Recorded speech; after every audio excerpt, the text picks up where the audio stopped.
नमस्कार दोस्तों। आज हम बात करेंगे करंट लव सिचुएशन रीडिंग की। तो आइए हम स्टार्ट करते हैं रीडिंग को। हमारे पास कार्ड्स हैं और हम शफल करेंगे। आप मनी मन अपने पार्टनर के बारे में सोच सकते हैं और जान सकते हैं कि यूनिवर्स आपको क्या गाइडेंस देना चाहेंगे। तो आइए जानते हैं, कार्ड सफल्स करते हैं कि हमारे पार्टनर्स की करंट फीलिंग क्या है। ये रीडिंग नो कांटेक्ट क्रश उस तरह की रीडिंग नहीं है। करंट पार्टनर जिससे आप डील कर रहे हैं उसकी फीलिंग्स क्या है। तो feeling of your current partners which you are dealing, feelings of your current partner which you are dealing and feelings of a current partner which you are dealing. Please universe guide करें। Feelings of current partner which you are dealing. 3 card लेंगे, 1 2 3। Bottom of the deck क्या है? Bottom of the deck है हमारे लिए the hierophant.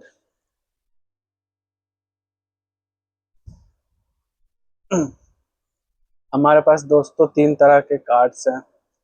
In fact आप देख सकते हो। तो स्टार्ट करते हैं रीडिंग। पहला कार्ड है 4 ऑफ सॉर्ड्स। 4 ऑफ सॉर्ड्स की एनर्जी है।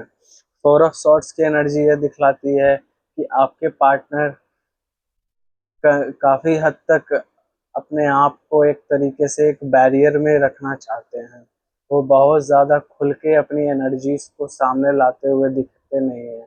वो काफ़ी हद तक एक डरे से सहमे से हुए हैं फ्यूचर के लिए कि फ्यूचर क्या हो सकता है।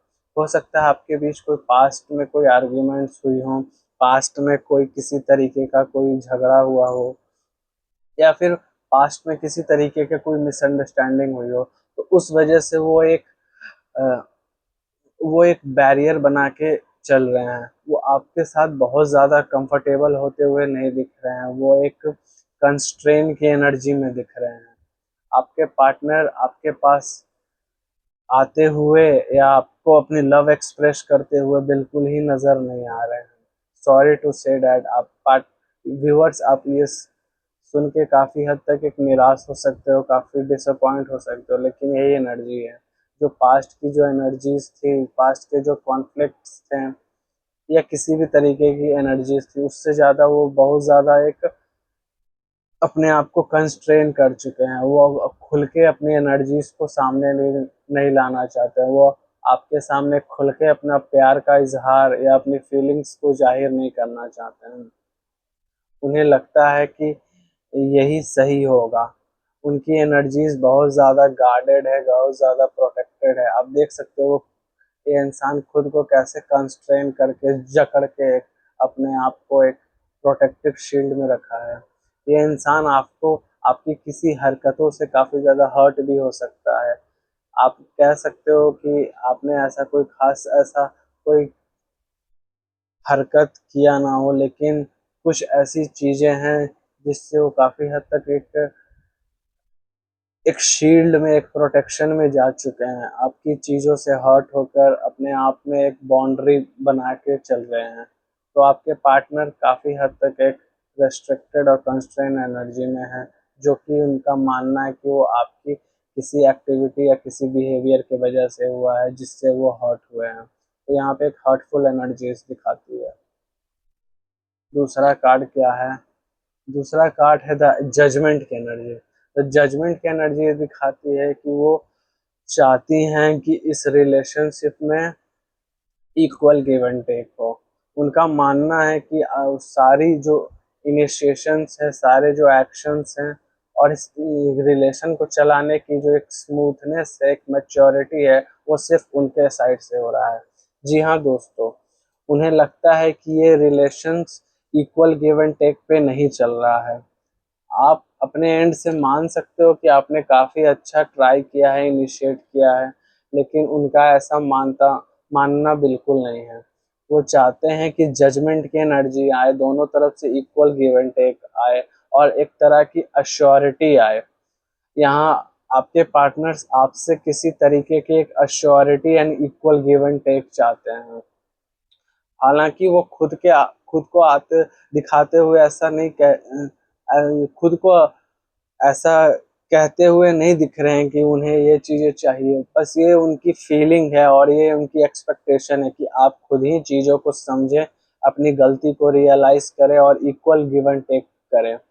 ये पार्टनर्स जो एक अपने आप को कंस्ट्रेन कर चुका है आपके पास्ट बिहेवियर और हरकतों से, वो चाहता है कि अब आप चीज़ों को समझें, इक्वल गिव एंड टेक करें और आप चीज़ों को इनिशिएट करें।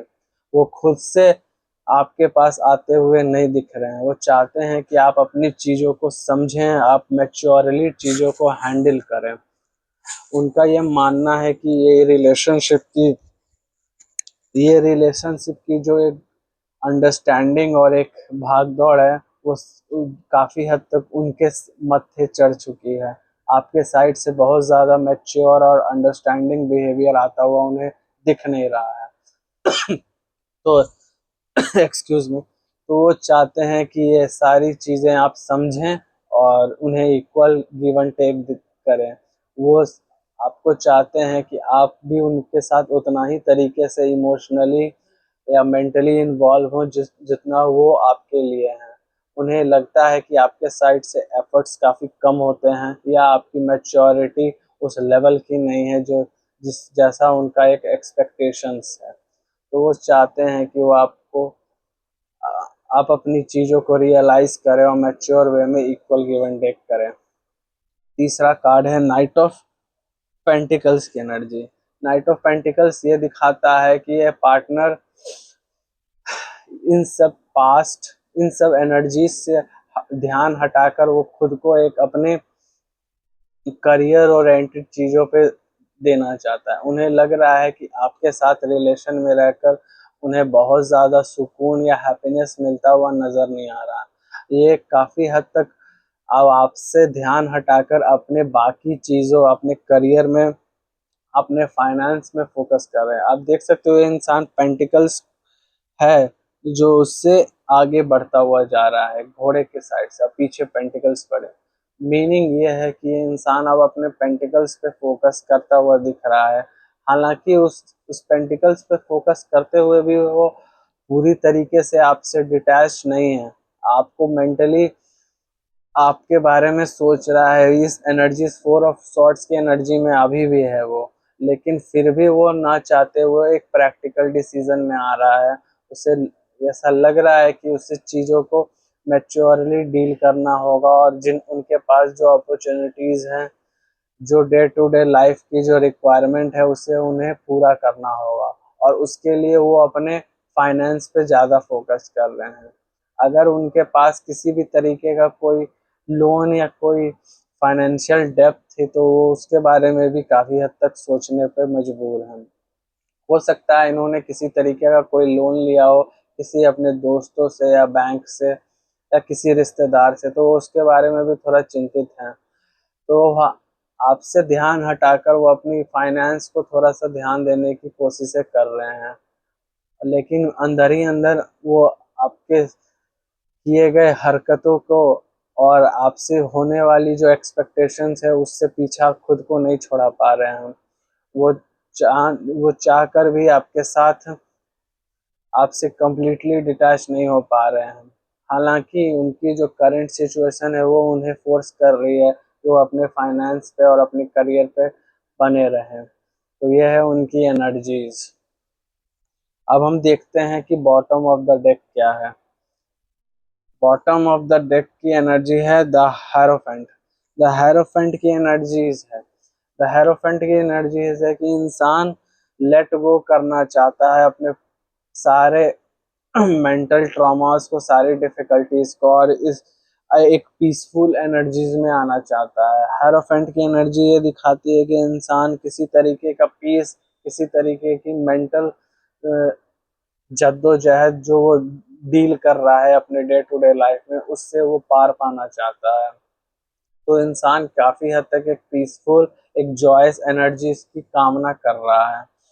ये इंसान चाहता है कि उनकी जितनी डिफिकल्टीज हो, जितने सारे जो प्रॉब्लम्स हो जो इनके दिमाग में चल रहे हैं, उससे वो आगे बढ़कर एक पीसफुल और एक जॉयस एनर्जी में आ सके, तो वो उसी तरीके के चीज़ों को फोकस कर रहा है और इसी चीज़ों पे वो आगे बढ़ना चाहता है। तो ये थी इनकी रीडिंग्स।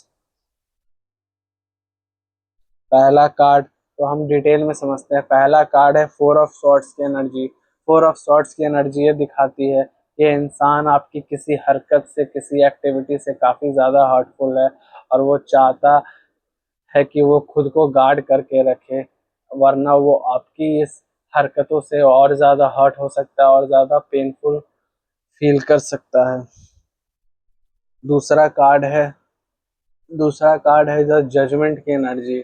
द जजमेंट की एनर्जी ये दिखाती है कि ये इंसान ये उम्मीद लगाए बैठा है कि आप उनकी चीज़ों को समझोगे और खुद से अपनी गलती रियलाइज करोगे और इक्वल गिव एंड टेक करोगे, और साथ ही साथ इस रिश्ते में जो अड़चन आई है उसको एक मैच्योरली डील करोगे और बहुत ज़्यादा एक इक्वल गिव एंड टेक की एनर्जीज में आप दोनों इस रिश्ते को चलाओगे। हालांकि वो खुद से वो इनिशिएट नहीं करना चाहते, वो चाहते हैं कि आप ही इन चीज़ों को रियलाइज करो, इन चीज़ों को समझो।